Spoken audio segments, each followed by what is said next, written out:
नमस्कार, स्वागत है सभी फ्यूचर नर्सिंग अधिकारियों का हमारे सीरीज मिशन सरकारी नर्सिंग अधिकारी में। जी हाँ दोस्तों, हम आपके लिए लेकर आए हैं नोरसेट 06 को लेकर नोरसेट बूस्टर एमसीक्यू क्लास, जिसमें आपको NORCET 06 exam point of view से जितने भी मोस्ट इम्पोर्टेंट क्वेश्चंस आपको देखने को मिलेंगे, साथ साथ में आपको मिलेंगे priority base plus analytic thinking वाले क्वेश्चंस भी इस क्लास में आपको देखने को मिलेंगे। अगर आप इस YouTube चैनल पर नए हैं तो चैनल को सब्सक्राइब जरूर कर लीजिएगा और बेल आइकन पर क्लिक करना बिल्कुल ना भूलें। दोस्तों, साथ साथ में क्लास को अपने फ्रेंड के साथ शेयर भी जरूर कीजिएगा और कमेंट सेक्शन में जरूर बताएं कि आपके कितने क्वेश्चंस राइट हुए। फर्स्ट क्वेश्चन कुछ इस प्रकार है। A client who has been given cardiopulmonary resuscitation is transported by ambulance to the hospital's emergency department. What is the most effective way for the nurse to determine if this client has adequate oxygenation? तो दोस्तों, एक patient है जो post CPR हमारी hospital की emergency में आया है। नर्स को डिटरमाइन करना है कि पेशेंट में एडिक्वेट ऑक्सीजनेशन है या नहीं है, उसको लेकर। तो ऑप्शन फर्स्ट है there is pulse, option second pupils are reacting to the light, option third mucous membrane are pink और option four systolic blood pressure is at least 80 mm of HG. तो दोस्तों, एडिक्वेट ऑक्सीजनेशन को जो हम determine करेंगे वो करेंगे pupils are reacting to the lights से। अगर प्यूपिल्स लाइट से रिएक्ट हो रहे हैं मींस ब्रेन में ऑक्सीजनेशन का जो लेवल है वो सही है और ब्रेन डैमेज नहीं हुआ है। अगर ब्रेन डैमेज हो जाता है तो pupils are fix and dilated pupils देखने को मिलते हैं, जो कि इंडिकेट करते हैं कि इनएडिक्वेट ऑक्सीजन हो गई है और ब्रेन डेथ भी हो गई है ऐसे पेशेंट में। तो option second is the correct answer. अगर पेशेंट में ऑक्सीजनेशन नहीं मिला है पोस्ट सीपीआर या पोस्ट सीपीआर के दौरान ऑक्सीजनेशन एडिक्वेट है तो pupils are reacting to the lights, और अगर इनएडिक्वेट ऑक्सीजन है या ऑक्सीजन की कमी है या हाइपोक्सीमिक चेंजेस देखने को मिल गए हैं, हाइपोक्सीमिक इंजरी हो गई है, तो pupils are fix and dilated देखने को मिलेंगे। Option second is correct answer, rest are the incorrect answer. फिर बात करते हैं नेक्स्ट क्वेश्चन की। तो नेक्स्ट क्वेश्चन कुछ इस प्रकार है। A client is given amiodarone in the emergency departments for a dysrhythmia which finding indicate the drug is having the desired effect. तो दोस्तों, एक एमिड्रोन ड्रग है जो कि एंटी एरिथमेटिक ड्रग है, जो कि डिसरिथमिया में हम पेशेंट्स को देते हैं। एमिड्रोन का जो डिजायर्ड इफेक्ट है वो हमें क्या देखने को मिलेगा? तो ऑप्शन फर्स्ट है the ventricular rate is increase, option second है the absent pulse is now palpable and the number of premature ventricular contraction is decreasing, option 4 the fine ventricular fibrillation changes to the coarse ventricular fibrillation।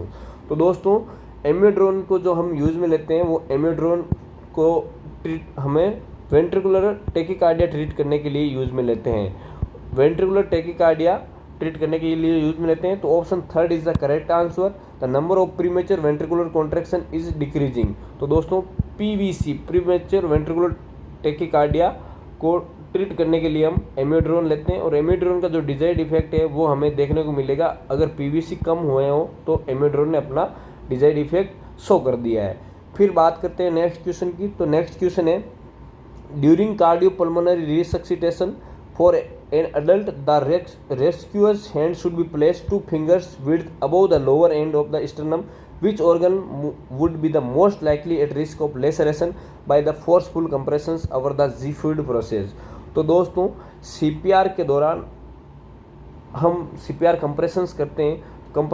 Compression में हम 2 finger above G-fluid process से ऊपर compress करते हैं। उस दौरान जो सबसे ज़्यादा रिस्क रहती है, कौन से ऑर्गन की लेसरेशन की रिस्क रहती है? तो ऑप्शन फर्स्ट है लंग्स, ऑप्शन सेकंड है लीवर, ऑप्शन थर्ड है स्टोमक, ऑप्शन फोर्थ है डायफ्राम। तो दोस्तों, जो सबसे ज़्यादा रिस्क रहती है लेसरेशन की ड्यूरिंग सीपीआर वो रहती है लीवर की। Liver is more likely to lacerate और इंज्यूर्ड ड्यूरिंग सीपीआर। तो option second is correct answer, rest are the incorrect answer. फिर बात करते हैं नेक्स्ट क्वेश्चन की। तो नेक्स्ट क्वेश्चन कुछ इस प्रकार है। When performing an external chest compressions on adult during cardiopulmonary resuscitations, how deep should the rescuer depress the sternum? तो दोस्तों, एक पेशेंट है जो कि सीपीआर हम दे रहे हैं। सीपीआर के दौरान जो कंप्रेशन है वो कितने इंच या कितना डिप्रेस करना चाहिए रेस्क्यूअर को, उसके रिगार्डिंग क्वेश्चन है। तो option first 0.5 inch, option second है 1 इंच, ऑप्शन थर्ड है 1.5 इंच और ऑप्शन फोर्थ है 2 इंच। तो दोस्तों पहले ही मैंने बताया था कि सीपीआर में हम जो अडल्ट में जो सीपीआर देते हैं उसमें जो कंप्रेशंस का जो होता है डिप्रेस कितना करते हैं, वो 2 इंच तक डिप्रेस करते हैं। 2 इंच या 5 सेंटीमीटर तक हम डिप्रेस करते हैं, कंप्रेशन करते हैं। ठीक है, fourth is correct answer, rest are the incorrect answer. फिर बात करते हैं नेक्स्ट क्वेश्चन की। तो नेक्स्ट क्वेश्चन इस प्रकार है, if a client is receiving rescue breath and the chest wall fail to rise during cardiopulmonary resuscitation, what should the rescuer do first. तो दोस्तों एक पेशेंट्स को हम सीपीआर दे रहे हैं, सीपीआर के दौरान रेस्क्यू ब्रीथ दे रहा है, ब्रीथ में चेस्ट का जो चेस्ट वॉल है वो राइज नहीं हो रही है, उसको लेकर हमें क्या करना चाहिए। अगर राइज नहीं हो रही है तो हमारा फर्स्ट एक्शन क्या होगा, उसको उसके रिगार्डिंग क्वेश्चन है। तो ऑप्शन फर्स्ट है try using a bag mask device, option third है decrease the rate of compression, option third intubate the clients और option four repositions the airway. तो दोस्तों अगर पेशेंट में हम ब्रीथ डिलीवर कर रहे हैं और अगर ब्रीथ के दौरान ब्रीथ डिलीवर करने के बाद में भी अगर चेस्ट राइज नहीं हो रहे तो कहीं ना कहीं हमें एक बार ऐसे सस्पेक्ट करना चाहिए। सबसे पहले हमें देखना चाहिए कहीं वो रिपोजिशन करना चाहिए एयरवे को, कहीं एयरवे ब्लॉक तो नहीं हो रखा है। एयरवे मोस्टली हम देखते हैं कि एयरवे ब्लॉक की वजह से चेस्ट राइज नहीं होती है। तो option fourth is correct answer, rest are the incorrect answer, because a single rescuer में बैग और मास्क डिवाइस से हम कभी भी ब्रीथ नहीं डिलीवर कर सकते हैं। Decrease the rate of compression, ये कोई इसका वजूद नहीं है। रेट ऑफ कंप्रेशन हम क्यों डिक्रीज करेंगे। इंट्यूबेट द क्लाइंट, अगर पेशेंट को इंट्यूबेट करने के लिए हमें हॉस्पिटल चाहिए जहाँ पे सारी सुविधाएं होनी चाहिए, लेकिन reposition the airway is correct answer. फिर बात करते हैं नेक्स्ट क्वेश्चन की। तो नेक्स्ट क्वेश्चन है during rescue breathing in cardiopulmonary resuscitation how will the nurse evaluate the victim is excelling. तो दोस्तों ड्यूरिंग रेस्क्यूइंग ब्रीथिंग सीपीआर चल रहा है और रेस्क्यू ब्रीथिंग दे रहा है पेशेंट को, जो क्लाइंट को, how will nurse evaluate the victim is excelling, मतलब हम कैसे इवेल्युएट करेंगे कि जो सीपीआर के जो पेशेंट है वो एक्सेल कर रहा है, कैसे हम उसको इवेल्युएट करेंगे। तो ऑप्शन फर्स्ट है observing normal relaxation of the chest, option third giving gentle pressure from the rescuer hand on the upper chest, option third noting the depth of pressures of cardiac compression, option fourth turning the client's head to the side. तो दोस्तों जैसा कि आपको पता है कि जो excelling है, एक्सेलेशन है, वो एक नॉर्मल पैसिव प्रोसेस है जिसमें कोई भी हमें एक्टिव मूवमेंट नहीं करना रहता है, पैसिवली एक्सेलेशन हो जाता है। तो हमें ऑब्जर्विंग करनी है normal relaxation of the chest की। जैसे ही नॉर्मल चेस्ट रिलैक्सेशन होगी वो अपना आप ही एक्सेल कर लेगा क्लाइंट या विक्टिम। तो option first is correct answer, the rest are the incorrect answer. ठीक है, फिर बात करते हैं नेक्स्ट क्वेश्चन की। तो नेक्स्ट क्वेश्चन है the rapid response team has been called to manage an unwitnessed cardiac arrest in a client's hospital room, how long should the nurse estimated the maximum time a person can be without cardiopulmonary function and still not experience a permanent brain damage. तो दोस्तों rapid response team को हमने call किया है, एक patient को cardiac arrest हो गया था जिसकी वजह से हमने रैपिड रेस्पॉन्स टीम को कॉल किया है।